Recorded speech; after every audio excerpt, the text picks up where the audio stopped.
자, 이 시간 디모데전서 6장을 보겠습니다. 디모데전서 6장 11절에서 16절까지입니다. 젊은 사역자 디모데에게 주는 바울의 권면이자 하나님의 명령이기도 하는 것이죠. 6장 11절에서 그러나 오 하나님의 사람인 너는 이것들을 피하라. 그리고 의와 경건과 믿음과 사랑과 인내와 온유를 추구하라. 믿음의 선한 싸움을 싸우라. 영원한 생명을 붙잡으라. 이를 위하여 내가 또한 부르심을 받았고 많은 증인들 앞에서 선한 고백으로 고백하였느니라. 만물을 살리시는 하나님 앞에서와 폰티오 빌라도 앞에서 선한 고백으로 증거하셨던 그리스도 예수 앞에서 내가 너에게 명하노니 우리 주 예수 그리스도께서 나타날 때까지 흠없고 책망받을 것도 없이 이 명령을 지키라. 자기 때가 되면 주께서 나타나시리니 그분은 복되시고 유일하신 통치자시요 만왕의 왕이시며 만주의 주시라. 오직 그분만이 불멸하시며 어떤 사람도 접근할 수 없는 빛 가운데 거하시며 어떤 사람도 보지 못하였고 또 볼 수도 없는 분이시니 그분께 영원한 존귀와 능력이 있기를 원하노라. 아멘. 자, 말씀을 위해 다 같이 기도하시겠습니다. 고마우신 아버지 하나님, 선교주간 행사들을 잘 치르게 하시고 또 오늘 영과 진료 드리는 경배를 드리는 이 자리에 저희들을 다시 한번 불러 모아주셔서 감사합니다.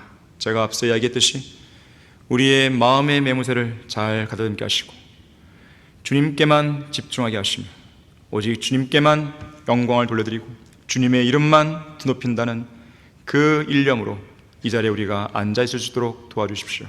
모든 잡다한 생각들을 다 쫓아내 주십시오. 이 시간을 통해서 모든 종교적이고 형식적인 거품들을 다 제거할 수 있게 하시고 오직 참신한 마음으로 주님께 경배드리며 또 참신한 마음으로 주님께 헌신하고 결단할 수 있는 소중한 시간 되게 해주시길 간구드립니다. 이 시간 선포되는 말씀을 통해서도 저희들의 마음을 다시 한번 움직여 주시고 새로운 결단을 할 수 있도록 도와주십시오. 주 예수 그리스도 이름으로 기도했습니다. 아멘. 세 가지 중요한 명령입니다. 세 가지 중요한 명령이라는 제목으로 설교하겠습니다. 명령이라고 하는 것은 그 명령을 실행할 때 의미가 있는 것이죠. 미국의 CNN의 설립자 테드 터너는 말했습니다. 자기가 직접 이끌든지 아니면 순순히 따르든지 그것도 싫다면 아예 그 자리에서 비키든지 하라 그랬습니다. 이 말의 요지는 뭐냐면 어떤 조직 안에서 자기가 직접 이끌거나 그 자리에서 비켜날 의향이 없다면 온전히 순종하고 복종하는 자세로 따르라는 것이에요. 하나님께서는 친히 정해놓으신 질서 속에서 그분의 성도들이 위로부터 나오는 권위에 복종하고 따르기를 원하십니다. 질서를 파괴하고 권위를 뒤엎으라는 모든 시도를 몹시 싫어하시고 매우 불쾌하시는 거예요. 자, 그래서 에베소서 5장과 6장에 보게 되면 하나님을 두려워함으로 서로 복종하라고 명령하신 주님께서는 아내들에게 지시하시죠. 너희 자신의 남편에게 복종하기를 주께 하듯 하라. 또 자녀들을 향해서도 지시하시죠. 주 안에서 너희 부모에게 순종하라. 이것이 옳으니라 그랬습니다. 또 종들에게도 분부하시죠. 육신에 따른 주인들에게 두려움과 떨림으로 복종하되 순전한 마음으로 그리스도께 하듯 하라 하셨던 것이죠. 그리고 무엇보다도 하나님과 그분의 음성과 말씀에 복종하기를 원하시는 것이죠. 사무엘은 사울이 하나님의 명령에 불순종했을 때 사울을 책망하면서 이렇게 이야기합니다. 주께서 번제와 희생제를 주의 음성에 복종하는 것만큼 크게 기뻐하시나이까? 보소서, 복종하는 것이 희생 제물보다 낫고 경청하는 것이 순양의 기름보다 낫나이다. 이러한 순종의 본은 하나님의 아들이신 예수 그리스도께서 먼저 보여주셨습니다. 히브리서 5장 8절과 9절이죠. 예수님은 하나님의 아들이면서도 고난받은 일들로 순종을 배워 온전하게 되심으로 자기에게 순종하는 모든 사람에게 영원한 구원의 근원이 됐다고 말씀하고 있는 것이죠. 특히 예수님의 순종은 십자가의 죽음에서 절정을 이루었습니다. 그리고 주님께서는 그러한 순종을 통해 완성하신 구원의 복음, 그리스도의 복음, 이 복음에 믿음으로 순종하라고 명령하신 거죠. 믿음으로 순종하라는 게 뭡니까? 어떤 행위 구원이에요? 아니죠. 복음을 믿으라는 것입니다. 그 복음을 믿으라고 하시면서 믿음으로 순종하라고 하시면서 죄인들을 초청하시는 거예요. 복음을 믿지 않으면, 다시 말하자면 주 예수 그리스도의 복음에 순종치 아니하는 자들을 불길 가운데서 벌어나려 했어요. 데살로니가후서 1장 8절의 말씀이죠. 지옥의 영원한 불길을 피할 수 없다는 겁니다. 복음에 순종하면, 즉 복음을 믿으면 영원한 생명이지만 복음에 믿음으로 순종하지 않으면 죽음인 것이죠. 죽음이라고 해서 소멸이 아니라 영원한 고통인 거예요. 언젠가 영국 해군에서 발생한 일입니다. 바다에서 거친 파도를 가르며 대형 군용 선박을 앞에서 이끌고 가던 소형 증기선 두 척이 있었고, 이 두 척의 배는 쇠로 만든 밧줄에 서로 묶여 있었습니다. 자, 그런데 갑자기 선장이 선원들을 향해서 엎드려 하고 명령을 내렸어요. 이 단순한 이 명령에 선원들은 어떠한 망설임도 없이 즉각적인 반응을 보여주죠. 자동으로 설계된 기계처럼 즉시 신속하게 엎드립니다. 모두가 다 그랬어요. 바로 그 순간 군용 선박을 이끌고 있던 거대한 쇠 밧줄이 끊어진 거죠.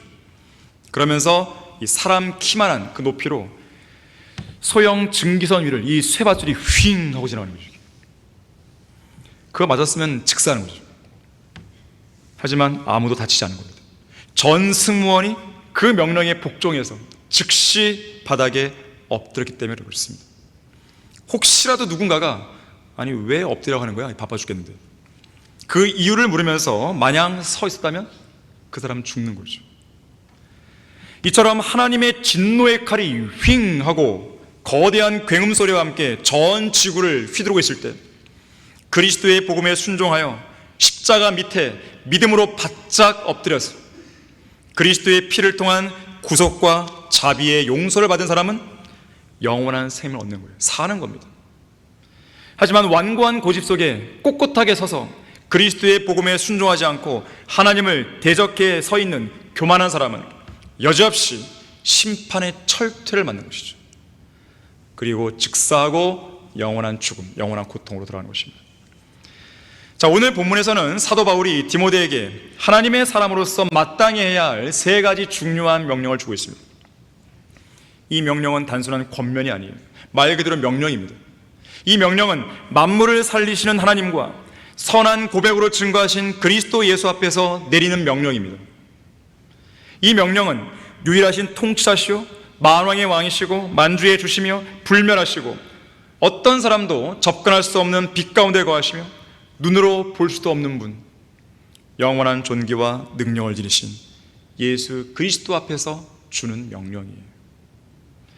이제 곧 저 공중과 이곳 지상에 나타날 분이시며 우리 모두 반드시 그 앞에 서서 우리 몸으로 행한 모든 것들에 대해 평가받게 될 바로 그분, 모든 피조물이 두려움으로 섬기고 사랑과 감사로 모든 찬양과 영광과 존귀를 영원토록 돌려야 할 전능하신 하나님 앞에서 주시는 엄중한 명령인 것입니다. 이 명령의 엄중함을 안다면 하나님의 사람들, 그리스도인들, 구원받은 그리스도인들은 그 어떤 명령보다도 오늘의 이 명령을 더욱 신중하게 받아들여야 할 것입니다. 자, 예수 그리스도께서 나타나실 때까지 흠없고 책망받을 것도 없이 이 명령을 지키라, 이 명령을 지키라. 14절의 말씀이죠. 자, 첫째로 하나님의 사람인 너는 이것들을 피하라고 명령하십니다. 피할 게 있어요. 어떤 것들을 피해야 되는 것인가? 앞선 문맥에 나와요. 하나님의 사람이 피해야 할 요소들이 있습니다. 우선 3절에서요, 6장 3절에서 건전한 말씀, 그러니까 예수 그리스도의 말씀과 경건에 따른 교리에 일치하지 않는 모든 가르침을 피해야 됩니다. 성경 말씀과 다르게 가르치고 있는 교회들, 목사들, 성경 교사들, 신학자들, 그들을 피하라는 것이에요. 교회에 현판을 달고 첨탑 꼭대기에 십자가를 달았다고 해서 하나님께서 인정하고 승인하시는 교회가 되는 게 아닙니다. 구원받은 사실은 죽어봐야 알 수 있는 일이라고 가르치는 그런 목사들 만났습니까? 피하십시오. 그들과 교제될 이유가 없는 것이죠. 교회는 대환란을 통과한다고 가르치는 성경 교사들과는 어떤 말도 섞어서는 안 되는 것이죠.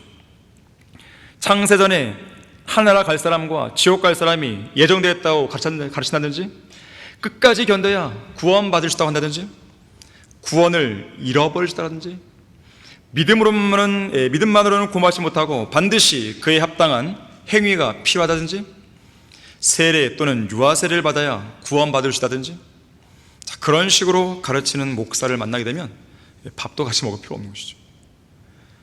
사람이 보고 듣고 읽고 느끼고 만질 수 있는 이 책 형태의 최종 권위는 없다고 한다든지, 그런 목사를 만났다. 그 목사와는 어떤 길도 함께 가서는 안 되는 것이죠.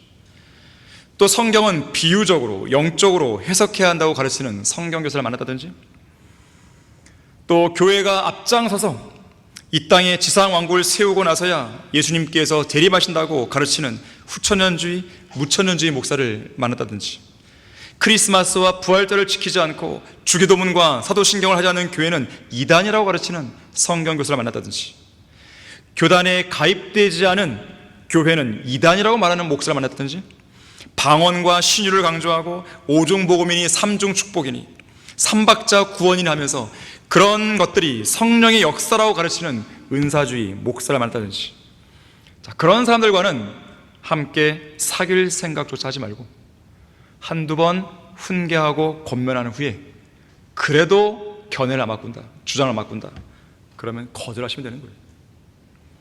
특히 배교자들, 이 교회에서 떨어나간 사람들, 그렇게 쫓겨난 사람들은 그들과 교제할 이유가 없는 거예요. 그들과 만나서 무슨 얘기를 할까요? 그래도 그 사람들을 어떻게 회복시키지 않겠습니까? 여러분 기억하십시오.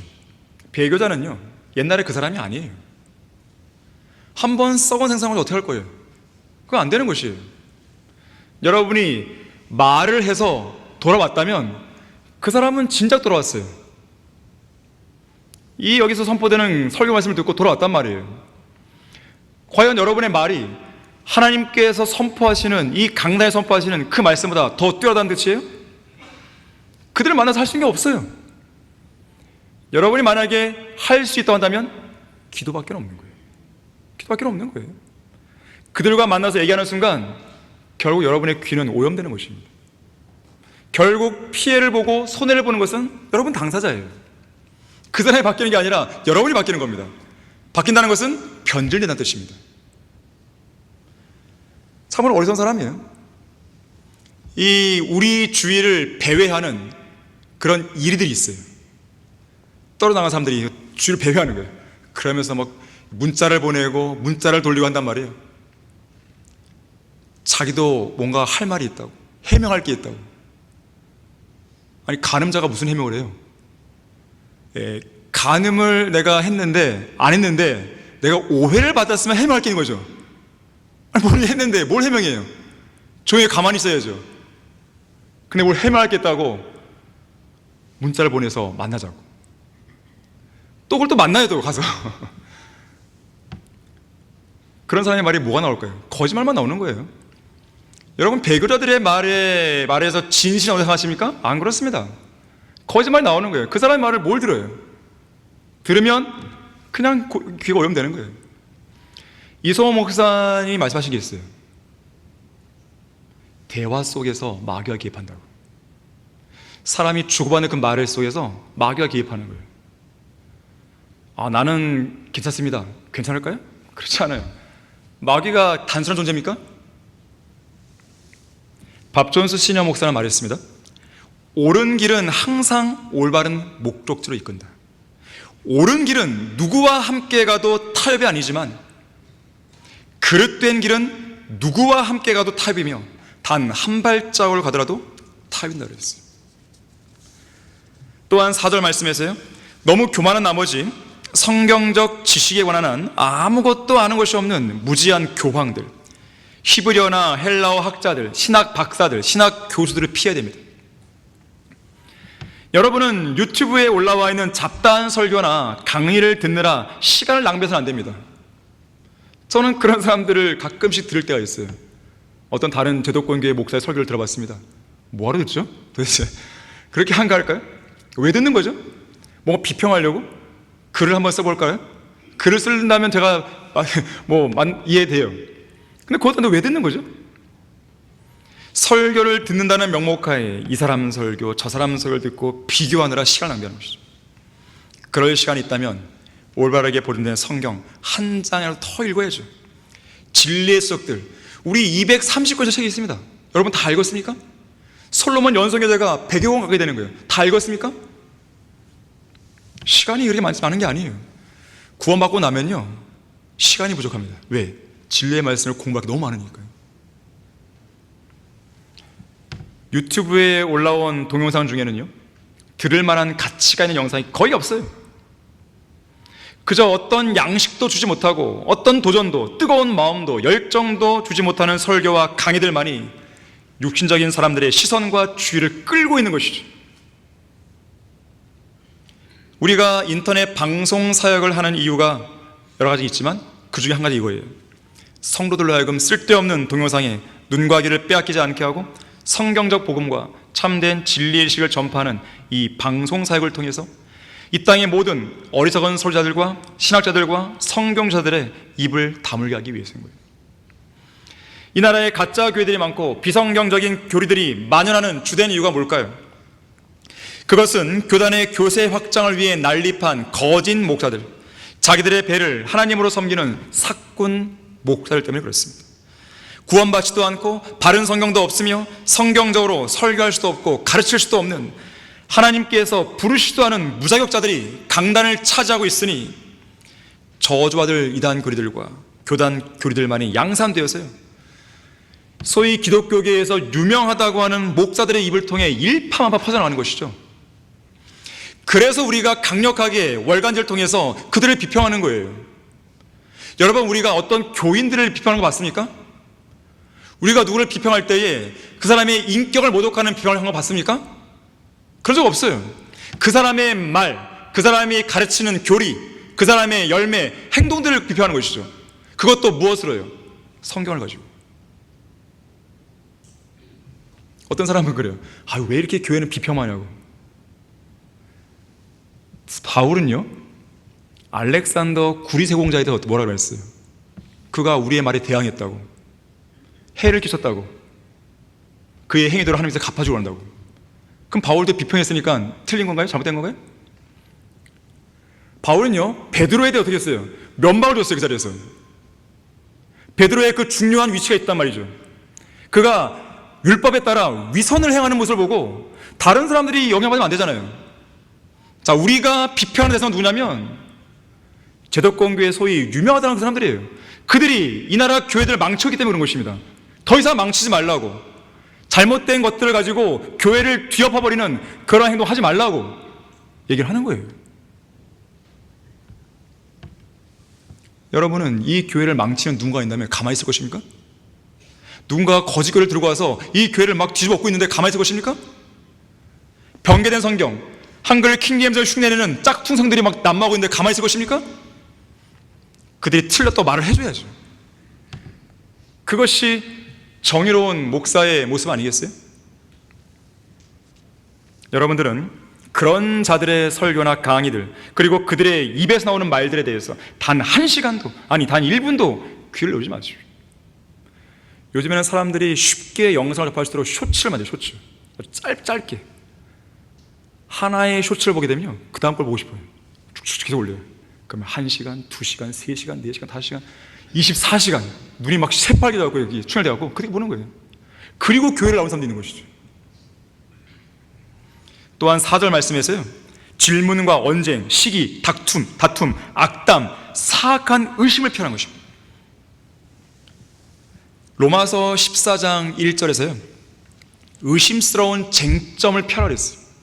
여러분, 의심스러운 쟁점 가지고는 서로 논쟁할 필요가 없어요. 궁금한 게 있으십니까? 저한테 오세요. 그러면 답을 해드릴게요. 아니, 교리를 잘 설명할 수 있는 목사나 교사들 놔두고 왜 자기들끼리 싸우냐 이거예요. 이상한 일이죠. 왜 그런지 아십니까? 그놈의 자존심 때문에 그런 거예요. 자존심. 내가 그래도 10년을 교회 다녔는데 내가 질 수 없잖아요. 가장 불쌍한 사람이에요. 한심한 사람입니다. 디모데후서 2장 23절에서는요, 어리석고 무식한 언쟁을 펴라 했어요. 디모데전서 6장 20절은요, 비속하고 허황된 말장난과 거짓되이 일컬어지는 과학의 반론을 피하라 했습니다.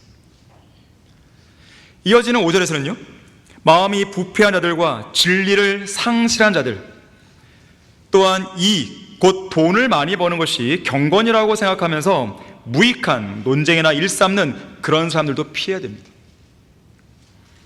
이 나라 기독교계 안에는 마음이 부패한 자들이 질비해 있습니다. 그들은 마음뿐 아니라 교리까지도 부패인 자들입니다. 그들의 마음과 교리가 부패한 이유가 뭐겠습니까? 그들이 가진 성경이 부패하고 썩었기 때문에 그런 거예요. 그들의 교리가 부패한 이유는 그들의 성경이 오염되고 타락했기 때문에 그렇습니다. 변개된 성경을 영어로 corrupt Bible, 부패했다는 거예요. 썩었다는 거예요. 부패한 성경을 쥐고 있는 사람은 절대로 디모데와 같이 하나님의 사람이 될 수 없어요. 왜냐하면 하나님의 사람은 영감으로 기록되고 섭리로 보존된 성경만 하나님의 말씀으로 인정하는 사람이기 때문입니다. 본문 5절에서는 그런 사람들로부터 빠져나오라고 명령하는 것이죠. 또한 9절에서는요, 부유하게 되려고 하는 사람들과 더불어 유혹과 올무와 여러 가지 어리석고 해로운 정욕에 빠지지 말고 오히려 그런 파멸과 멸망을 피하라고 명령합니다. 이어지는 10절에서도 돈을 사랑하는 것을 피하라고 명령합니다. 자, 이 외에도 다른 성경 본문들에서는요, 하나님의 사람이 피해야 할 요소들이 더 나오는데요, 고린도전서 6장 18절에서는 음행을 피하라 했어요. 음행을 피하라. 여러분, 음행을 피하셔야 돼요.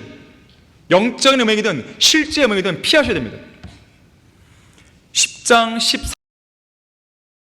14절에서는 우상 숭배를 피하라 했어요. 데살로니가전서 5장 22절은 더 강력합니다. 악은 어떤 형태든지 피하라 했어요. 자, 어떤 형태의 죄나 악도 용납하지 마십시오. 어떤 형태로든 마귀가 들어올 수 있는 모든 틈을 다 막아야 돼요. 어떤 형태로든지 마귀와의 동거를 단호하게 거절해야 됩니다. 마귀를 성령의 전인 우리 몸 안에서 쫓아내야 돼요. 발도 못 붙이게 됩니다. 하나님의 말씀과 예수 그리스도의 피와 성령의 능력으로 몰아내야 되는 것이죠. 마귀에게 어떤 거점도 내어주면 안 됩니다. 오늘날 마귀가 틈을 타고 들어올 수 있는 가장 심각한 죄가 바로 음행이에요. 알게 모르게 음행을 즐기는 성도들이 있는 것이죠. 어떤 사람은 포르노에 탐닉해 있습니다. 그런 음행을 통해 정욕과 음란한 영이 그 사람 안에 들어갈 수 있는 문이 열리는 거예요. 그 외에도 마술, 주술, 최면술, 우상숭배, 분노, 신랄함, 점치는 것, 용서하지 않는 것, 시기, 도박, 탐욕, 술 취함, 마약을 사용하는 것, 험담, 소문을 퍼뜨리는 것, 부모에게 반역하고 부모를 저주하는 것들들, 이런 모든 것들이 마귀가 그 사람 안에 들어갈 수 있는 문이 되는 거예요. 자, 그래서 죄가 여러분 안으로 들어오기 위해서 여러분의 마음문 앞에서 잔뜩 웅크리고 있을 때 문단속을 철저히 하셔야 됩니다. 단호히 거절하셔야 돼요. 여러분이 주먹을 휘두르든지 발길을 하든지 모든 방법을 동원해서 저 멀리 죄와 악을 쫓아내는 것이죠. 예수 그리스도께 나타나실 때까지 흠없고 책망받을 것도 없이 이 명령을 지키라. 두 번째로, 이젠 피했으니까요, 의와 경건과 믿음과 사랑과 인내와 온유를 추구하라고 본문에서 말씀하고 있죠. 11절 후반부에서 우리가 추구해야 할 대상입니다. 우선 하나님의 사람은 의를 추구해야 됩니다. 왜냐하면 하나님의 의이신 예수님께서 우리 안에 들어와 계시기 때문에 그런 것이죠. 의와 불의가 어떻게 함께 할 수 있겠습니까? 자, 특별히 우리는 의를 추구하되 의의 의이신 예수 그리스도의 재림을 간절히 사모하면서 재림을 간절히 기다리는 성도들을 위해 마련된 의의 면류관을 추구해야 됩니다. 오늘 본문에서는 사도 바울이 디모데를 향해서 하나님의 사람이라고 말하고 있는데요, 여러분, 성경에서 최초로 하나님의 사람이라고 불렸던 사람이 누군지 아십니까? 바로 모세입니다. 다 같이 신명기 33장 1절을 보십시오.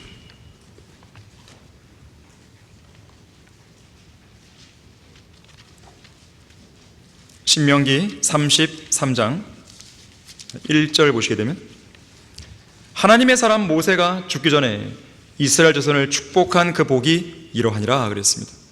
하나님의 사람이, 신명기 33장은 하나님의 사람 모세가 죽기 전에 이스라엘을 축복하면서 남긴 마지막 유언입니다. 하지만 이것은 단순한 축복이 아니라, 단순한 유언이 아니라 일종의 예언입니다. 특히 예수 그리스도의 재림에 관한 예언이에요.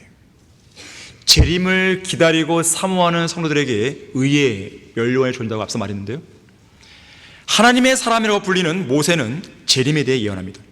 이어지는 2절과 3절 보세요. 그가 말하기를 주께서 시내에서 오시어 세엘에서 나시고 파란 산에서 비치시며 그가 수많은 성들과 함께 오셨으니 그분의 오른손으로부터 그들을 위한 불같은 율법이 나갔도다. 정녕 그분께서 그 백성을 사랑하셨으며 모든 그분의 성도가 주의 손안에 있으니 그들이 주의 발 아래 앉아서 모두가 주의 말씀들을 받으리다 하더라. 자, 이것은 우리에게 뭘 말씀해 주냐면, 하나님의 사람은 반드시 재림을 선포해야 하는 것을 보여준 것이죠. 예수 그리스도의 재림을 믿지 않은 사람들, 재림에 관해 설교하지 않은 사람들, 자, 그러한 사람들은 결코 하나님의 사람이라 불릴 수 없습니다. 어떤 사람이 하나님의 종인지 아닌지, 하나님이 세우신 목사인지 아닌지를 판가름할 수 있는 시금석은 그 사람이 예수님의 재림을 진실로 믿는지 안 믿는지를 보면 되는 겁니다. 재림에 대해서 성경적으로 설교하는지 안 하는지 그걸 보면 되는 거예요. 재림을 진정으로 기다리고 있는지 아닌지를 보면 되는 거예요. 자, 그러면 그 사람이 재림을 진정으로 기다리는지 안 기다리는지 어떻게 할 수 있습니까? 그리스도의 심판석을 잘 준비하지 않은지 보면 되는 거예요. 말로는 재림을 기다리는데 그의 삶 자체가 세상에 다 초점이 맞춰져 있어요. 그럼 재림을 안 기다리는 것이죠. 재림을 기다리는 사람은 이 땅에서 온전한 성별을 유지하는 가운데 그리스도의 심판석에 모든 인생의 비전과 목표와 그 꿈과 모든 생활의 모습을 맞추고 가는 거예요. 그 사람이 진짜예요. 두 번째로, 하나님의 사람은 경건을 추구해야 됩니다. 경건을 추구하라는 말은 경건의 모양으로 자신을 그럴듯하게 치장하고 포장하고 꾸미라는 말이 아니에요. 경건의 능력을 갖추라는 것입니다. 이익이 경건이라 생각하는 사람들에게서는 그러한 능력을 찾아볼 수 없습니다. 머릿속에 돈만 있는 성도는 그 사람은 결코 경건을 추구하는 사람이 아니에요. 이러한 사람들에게는요, 죄인들에게 지옥에 가지 말라고 경고할 능력이 없습니다. 어떤 성경이 올바른 성경인지 분별할 능력이 없습니다. 성경대로 믿고 실행할 만한 능력이 없어요.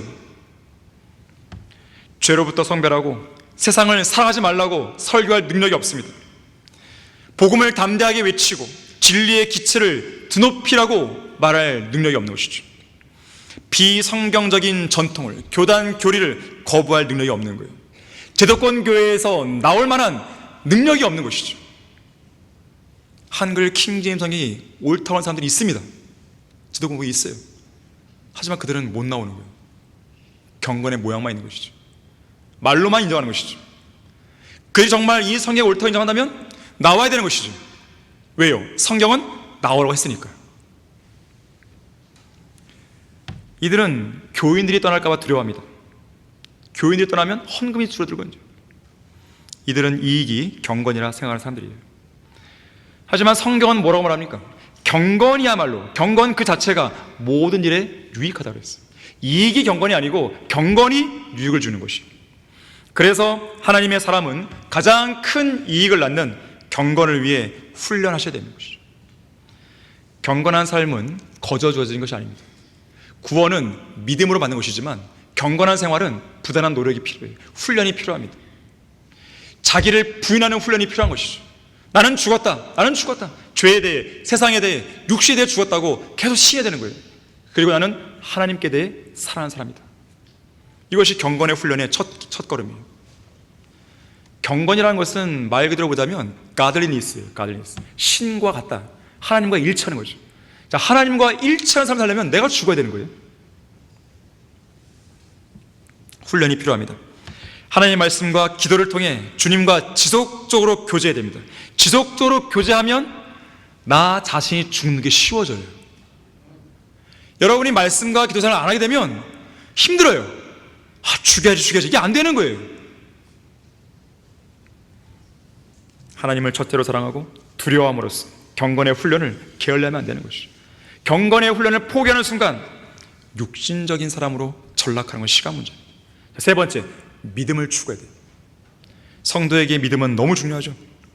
하나님의 사람은 믿음으로 구원받은 사람들이기 때문에 모든 생활을 믿음으로 유지해야 돼요. 자, 많은 걸 얘기할 수 있지만 딱 한 가지를 말씀드려가는 것이죠. 여러분 절대로 감정으로 신앙생활 하지 마세요. 그 사람은 성장 못해요. 맨날 제자리 걸음이에요. 감정은 계속 바뀌기 때문에 올라갔다가 내려갔다가 올라갈 때 나는 좀 성장한 것 같아. 나는 믿음이 충실한 것 같아. 또 내려오면 나는 믿음이 또 약해진 것 같아. 이 사람은 하루에 수십 번이 바뀌는 거죠. 이 감정의 흐름에 여러분의 구원의 확신을 여기다가 얹히게 되면 그 사람은 구원의 확신을 절대로 못 갖습니다. 여러분이 믿음으로 구원받았으면 구원의 확신도 믿음으로 가는 거예요. 영원한 보장이 성경에 나오잖아요. 내가 이걸 붙드는 거예요, 믿음으로. 마찬가지로 여러분이 믿음으로 구원받았다면 여러분이 믿음의 선한 싸움을 싸워야 되는 것이고, 믿음으로 여러분의 몸을 드려야 되는 것이고, 믿음으로 경배에 나와야 되는 것이고, 믿음으로 구령하는 것이고, 믿음으로 성경을 펼치는 것이고, 믿음으로 기도하는 것이고, 성경을 읽고 싶은 마음이 들 때까지 기다린다.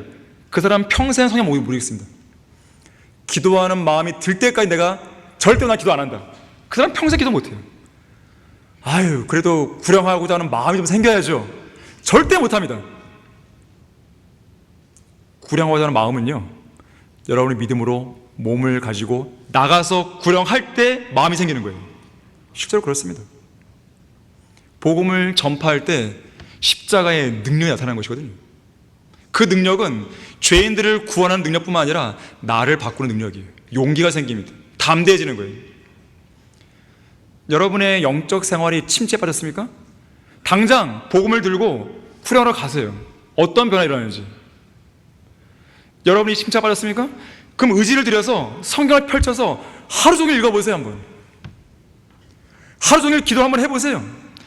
여러분의 생일이 언제인지 모르겠지만 생일 하루를 아예 주님을 써보세요. 한번. 데이비드 브레이너드는 자기의 생일날 그렇게 했어요. 하루 종일 말씀 읽고 기도하고 말씀을 기도하고. 누군가가 나를 축하해 주길 바라지 말고 누가 선물 안 주나 이러지 말고 하나님의 선물인 말씀과 기도 가운데 자신의 시간을 쓰는 것이죠. 그러면 여러분은 믿음이 성장하는 거예요. 절대로 감정으로 하지 마세요. 감정은요, 올바른 믿음이 있으면 따라오는 거예요. 올바른 믿음이 올바른 감정을 견인하는 것이지 감정으로 믿음을 세우는 게 절대로 아니에요. 네 번째, 사랑을 추구해야 하는 것이죠. 사랑은 하나님이 주신 것이에요.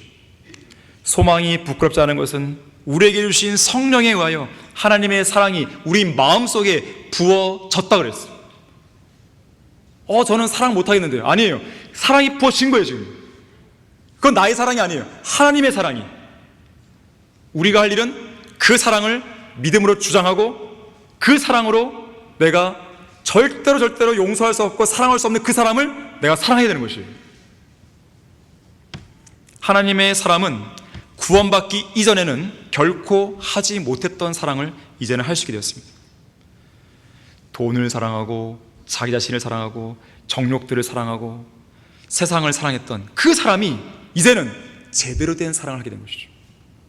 하나님을 사랑하죠. 성경을 사랑하죠. 성도들을 사랑하죠. 찬양과 경배와 예배를 사랑하죠. 주님 안에 있는 모든 걸 사랑하죠. 주님을 기쁘시게 해두고 싶은 마음, 그걸 사랑하는 거예요. 이 사랑은 나한테서 나온 게 아니에요. 저 하늘 위에서 내려온 것이죠. 우리 안에 지금 충만히 부어져 있어요. 다만 이 사랑을 잘 활용하기만 하면 되는 것입니다. 하나님께서 우리 안에 선물로 주신 믿음을 사용하면 되듯이 사랑 역시 우리 안에 부어졌기 때문에 그 사랑을 사용하도록 해야 됩니다. 다섯 번째, 인내를 추구해야 됩니다. 경건하게 살고자 하는 모든 사람에게는 박해가 있어요. 고난이 있어요. 그래서 우리는 인내가 필요합니다. 또한 우리는 눈에 보이는 것이 아니라 보이지 않는 것을 바라는 사람들이기 때문에 인내가 필요합니다. 그래서 믿음의 시련은 인내를 만들어내요. 시련을 잘 통과하기 위해서는 인내가 필요하기 때문에 그렇습니다. 그리고 인내는 연단을 만드는 것이죠. 자, 그래서 여러분들은 기도할 필요가 있는 것인데요, 아버지 하나님, 제가 원하는 뜻대로 해주지 마시고 오직 주님의 뜻대로 해주십시오. 사실 저는 무엇을 어떻게 할지 모르겠습니다. 다만 저는 이 극한의 고난 속에서도 주님께서 풍랑을 제거하시고 원수들을 물리칠 때까지 인내로 기다리겠습니다. 이 기도가 필요한 것이죠. 마지막에 첫 번째로 온유를 추구해야 돼요. 온유. 모든 사람에게 온유하셔야 되고요, 때로는 반대하는 사람들을 온유함으로 바르게 잡아줘야 됩니다. 이 말을 하면 사람들은 꼭 오해를 하죠. 그냥 뭐 무조건 부드럽게 얘기해라, 좋은 게 좋은 것이다. 그게 결코 온유 아니에요. 진리의 말씀으로 그들을 올바르게 계도해야죠. 온유라고 하는 것은 하나님을 두려워하는 가운데 겸손한 겁니다. 그냥 무조건 자기를 낮추는 게 아니에요. 또한 주님의 말씀에 순종하는 가운데 자신을 낮추는 거예요. 불의에 대해서는 담대하게 항거하셔야죠. 모든 악에 대해서는 용기 있게 대적하는 것이죠. 복음 전파와 진리 수호를 위해서라면 하나님이 채워주시는 담대함과 불굴의 의지와 믿음으로 무장한 강건한 용기를 가지는 것이죠. 자, 그것이 있는 상태에서 부드러움을 표시하는 거예요. 성경에서 온유하다고 했던 대상이 나오는데요, 모세가 온유했죠. 여러분이 보시기에 정말 모세가 온유한 것 같습니까? 세상적인 관점에서 온유한 모습이 아니에요. 근데 온유하다고 그랬어요. 예수님은 온유하신 분이에요. 좀 이해가 되죠?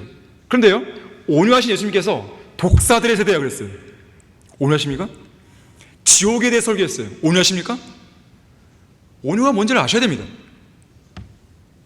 온유는 마냥 부드러운 게 아니에요. 진리를 말할 때는 말해야 되는 것이죠. 책망할 때는 책망하는 것이죠. 그러한 것도 온유 속에 포함되어 있는 것입니다. 나는 마음이 온유하고 겸손하니 내 멍에를 메고 나에게서 배우라. 그리하면 너희가 너희 혼에 쉼을 얻으리라. 이는 내 멍에는 쉽고 내 짐은 가볍기 때문이라. 자, 우리는 예수님으로부터 온유함을 배워야 됩니다. 예수 그리스도께서 나타나실 때까지 흠없고 책망받을 것도 없이 이 명령을 지키라. 마지막 세 번째로 12절에서 믿음의 선한 싸움을 싸우고 영원한 생명을 붙잡으라고 명령합니다. 이 명령은 하나님의 사람이 마땅히 그리스도의 군사가 되어야 한다는 것을 잘 보여주죠. 믿음의 선한 싸움을 싸우라는 명령이죠. 전쟁을 위한 모의 훈련을 장난처럼 훈련하는 군인들이 있죠. 그러나 전쟁은 목숨을 거는 일이에요. 그래서 전쟁을 위한 모의 훈련도 실전처럼 해야 되는 것이죠. 주님의 뜻이면 우리는 UBMA에 소속된 청년들을 중심으로 해서 2027년에 우리는 단기 선교를 보내려고 합니다. 우리는 바로 보내는 거 아니에요. 지난 2년 동안 준비를 했고 마지막 1년을 더 준비하는 것입니다. 이 기간 동안 우리는 실전 훈련하는 것이죠. 실전 훈련. 실제로 그렇습니다. 이미 우리는 태백 정선에 몇몇 청년들을 데리고 소위 오지라고 불리는 그곳에 직전으로 방문한 거예요. 하나의 훈련이 훈련. 실전이지만 또 하나의 훈련이 뭐를 위한? 해외 선교를 위한. 필리핀이나 그런 곳에는요, 빈부격차가 심하니까 이 빈민가들 같은 경우, 소위 오지라는 곳들이 더 많아요. 훨씬. 자, 그런 곳들은 뭘로 하겠어요? 집집마다 방문해야 되는 거예요. 두 다리를 가지고. 자, 우리는 실전과 같은 훈련을 하고 있는 것입니다. 우리는 실전과 같은 훈련을 해야지 낭패를 안 볼 수 있어요. 포로나 패배자가 안 될 수 있습니다. 눈에 보이는 전쟁보다 더 치열한 영적 전쟁은 우리가 잘 대비하기 위해서는 이런 훈련들이 필요한 거예요. 우리가 킹제임스 성경신학교에서 가르치는 교육 과정은요, 실전과 같은 훈련 과정이에요. 이 나라 배교한 기독교계와 맞서 싸울 수 있는 성경적인 믿음과 뛰어난 성경적인 지식과 실력을 갖춘 설교자와 성경교사를 가르치고 양성하는 훈련장이에요. 우리 신학교에서 길러내는 군인들은요, 평범한 군인이 아닙니다. 공수부대, 해병대 같은 특수부대 군인들을 길러내는 것이에요.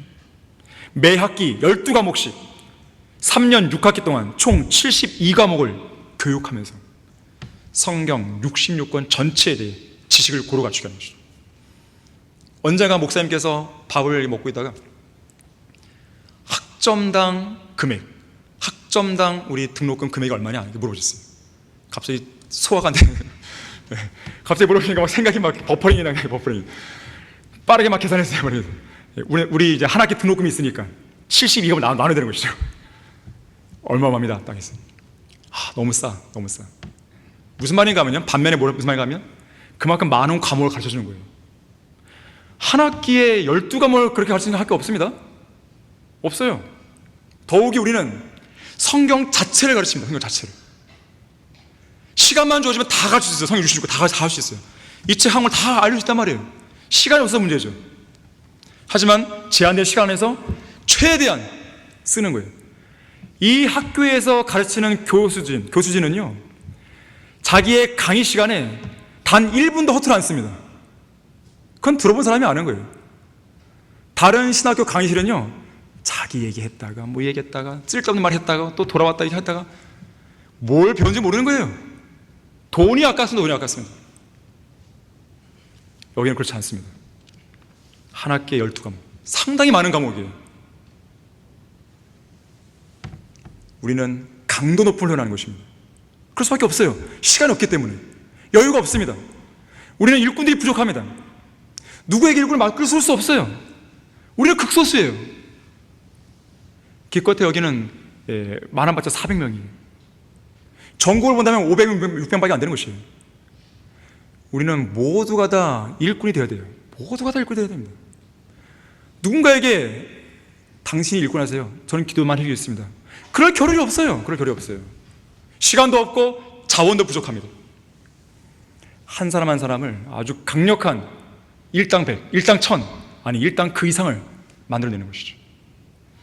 우리는 게으르고 목표의식이 낮고 잠자기를 좋아하고 나약해 빠진 군사를 만드는 게 아니에요. 그런 사람 필요 없습니다. 강의 시간에 학생들의 수준이 낮다고 해서 그 수준을 낮춰갖고 가르칠 수 없어요.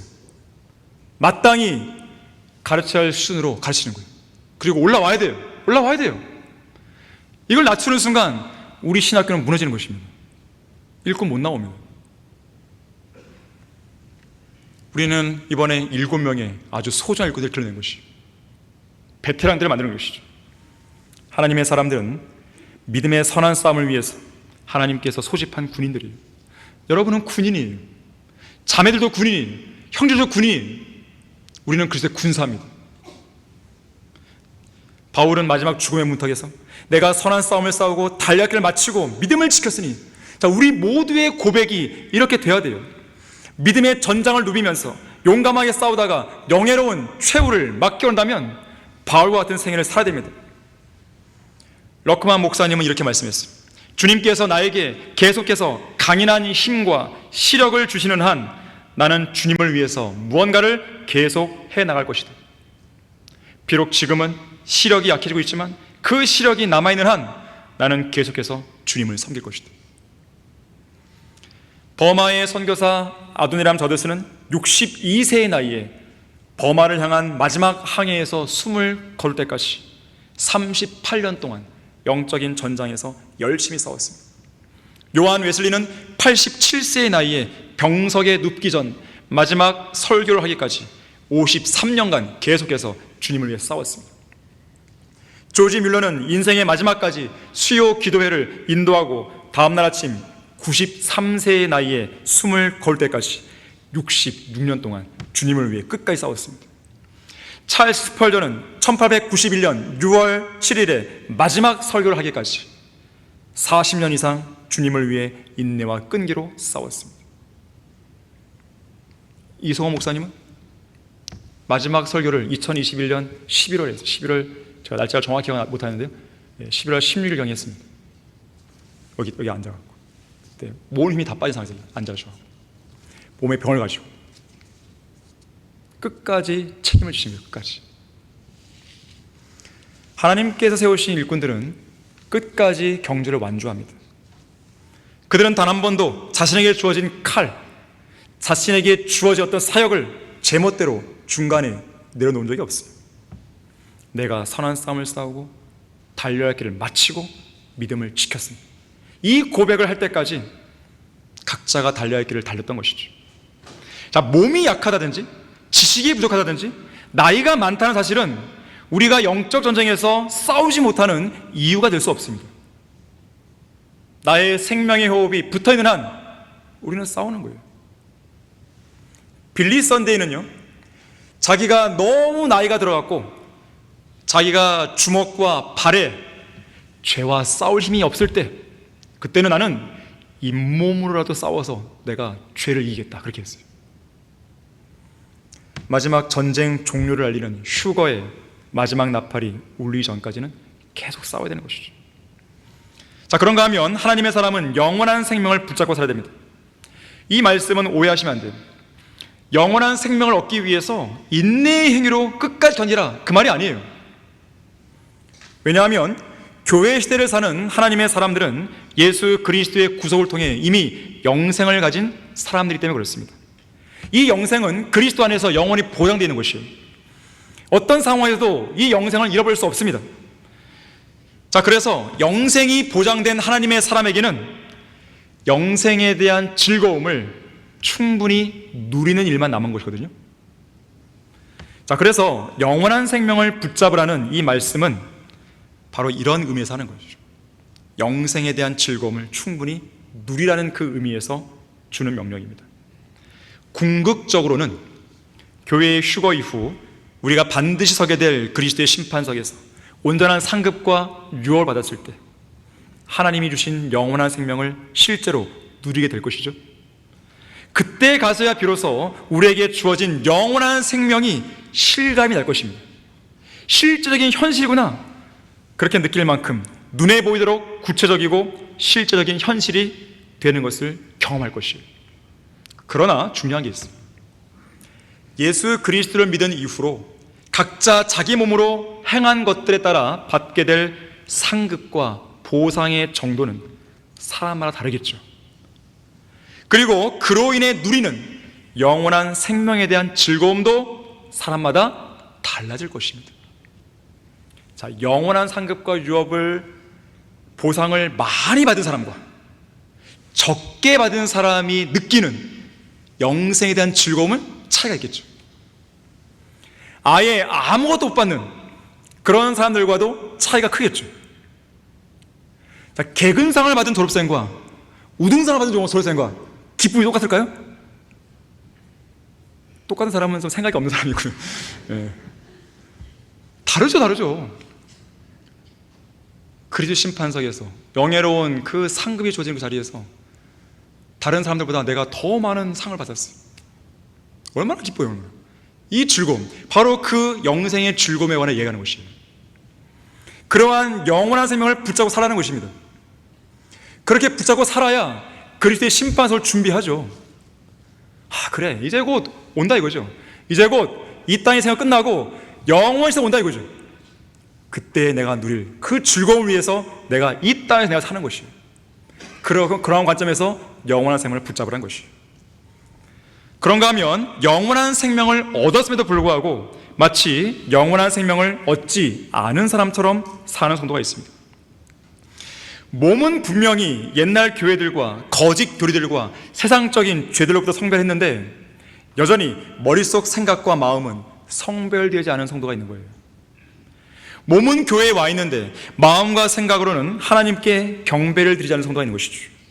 몸은 기도하기 위해 앉아 있는데 여전히 그 생각은 하나님께로 향하지 않는 성도가 있는 것입니다.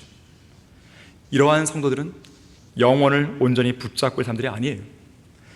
자, 우리는 인생에서요 2번의 인생 대역전을 겪은 사람들이에요. 대부분은. 한 번은 구원 받았을 때인 것이고, 다른 한 번은, 두 번째는 성경대로 믿는 사람이 되었을 때인 것이죠. 하지만 여전히 자신에게 그러한 역사적인 사건이 일어나지 않은 것처럼 살고 있는 성도들이 있는 것이죠. 이들은 마치 누구와 같냐면 출애굽은 했는데 분명히 홍해를 건너므로써 이집트와 완전히 단절됐는데 여전히 자기들의 생각 속에서 이집트의 고깃국을 찾고 있고 이집트 안에 있는 세상의 모든 것을 찾았던 이스라엘 백성과 똑같은 것이죠. 언젠가 이 탈북자들을 이 돌보는 사람들이 느끼는 가장 큰 고충에 대해 들어본 적이 있었어요. 이들의 가장 큰 고충이 뭐냐면 탈북자들의 그 생각을 바꾸는 거라고 그래요. 분명히 몸은 공산주의 진영에서 자유주의에 왔는데 여전히 그들의 생각은 공산주의 진영에 남아있는 겁니다. 이미 예수 그리스도를 믿고 새로운 피조물이 되었는데 여전히 세상 사람처럼 살고 있는 것이죠. 자, 우리는 그런 사람들을 육신적인 그리스도인 이렇게 말하는 것입니다. 자, 하나님의 사람이면서도 여전히 하나님의 사람처럼 살고 있지 않다면 문제가 심각한 것이, 성경대로 믿는 교회에 다니는데 여전히 성경대로 믿는 사람처럼 안 산다면 그 사람은 심각한 문제인 겁니다. 영원한 삶을 얻었는데 영원한 생명을 얻지 않은 것처럼 산다면 이 사람은 이상한 사람이에요. 여러분, 다리를 다쳤는데요, 누가 고쳐줬어요. 그럼 다리를 계속 다친 사람처럼 살아야 됩니까? 계속 막 쩔뚝거려야 되는 것이? 이상하잖아요. 비정상이에요, 비정상. 여러분은 하나님의 나라의 왕자들 아니에요, 공주들 아니에요, 하나님의 자녀들 아니에요. 근데 얼굴은 막 울상을 사고 있고, 그러면 이것은 하나님의 사람이 아닌 것이죠. 그리스도인답게 사셔야 되는 거예요. 결론적으로, 자, 오늘 본문 14절에서는요 우리 주 예수 그리스도께서 나실 때까지 흠없고 책망받을 것도 없이 이 명령을 지키라고 명령하고 있는 것이죠. 여러분이 하나님의 사람이라면 오늘 우리에게 주신 세 가지 명령을 주님이 오실 때까지 지켜야 됩니다. 하나님의 사람은 그 인생이 다 끝날 때까지도, 다시 말해 죽는 그 순간까지도 하나님의 사람으로 남아 있어야 됩니다. 자, 그렇게 하기 위해서는 오늘 본문에 주어진 세 가지 명령을 지켜야 됩니다. 특히 본문 12절에서는 그것을 위해서 우리 모든 성도가 부름을 받았다고 말씀합니다. 그 명령들을 준행하기 위해 부름받은 거예요. 이것은 하나님의 사람인 우리들에게 주어진 명령입니다. 만일에 하나님의 사람이 이 명령에 순종하지 못하면 낭패를 당하게 됩니다. 대표적인 사례가 열왕기상 13장에 나와요. 거기에는 하나님의 사람으로 불리는 어떤 사람이 하나님의 명령을 끝까지 온전히 수행하지 못했다가 낭패를 당한 사례가 나옵니다. 구체적인 이름은 안 나와요. 그런데 당시에 하나님의 사람이라고 불리는 어떤 자가 북왕국 이스라엘의 첫 번째 왕인 여로보암의 거짓 제단에 대해서 담대하게 예언하고 표적을 제시하죠. 처음에는 잘한 것이죠. 주님의 명령을 잘 수행한 것이죠. 그곳에서는 빵도 먹지 말고 물도 마시지 말고 왔던 길로 돌아가지도 말라는 이 명령에도 역시 순종합니다. 잘한 것이죠.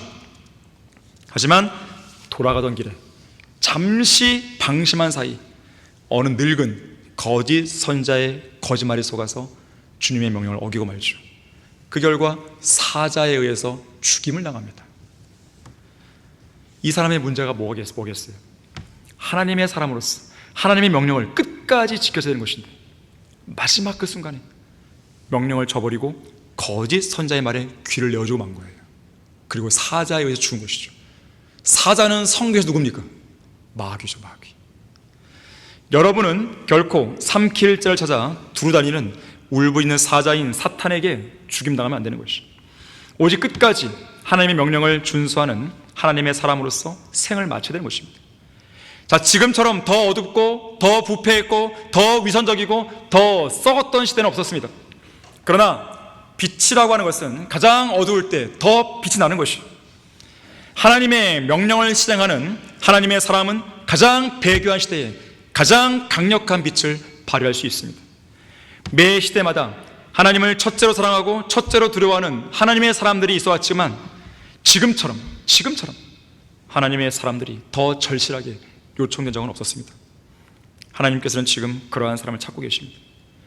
진리가 진리 되지 못하게 만드는 삶은 의미 없는 인생이에요. 하나님의 사람은 하나님 외의 사람으로 살 때 인생의 진정한 의미를 찾을 수 있습니다. 하나님의 사람들로서 주님께서 오실 때까지 신실한 하나님의 사람으로 끝까지 살아남길 바라겠습니다. 자, 기도하겠습니다. 고마우신 아버지 하나님, 우리는 참으로 나약하고 연약하며 때때로 많이 넘을 때가 있습니다. 저희들은 주님의 도우심이 간절히 필요합니다. 우리는 주님 오실 때까지 오늘 설교대로 하나님의 사람으로서 끝까지 남길 원합니다. 배교하는 일이 없을 수는 없지만 내가 그 당사자가 되어서는 안 되는 것입니다.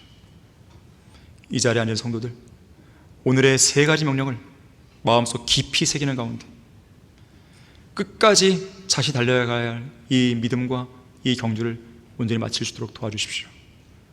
오늘 헌신의 시간에 그렇게 하겠다고, 주님 도와주시라고, 오늘 본문대로 세 가지 명령대로 살 수 있도록 도와주시라고, 그렇게 성도들이 기도할 수 있도록 도와주시기 원합니다.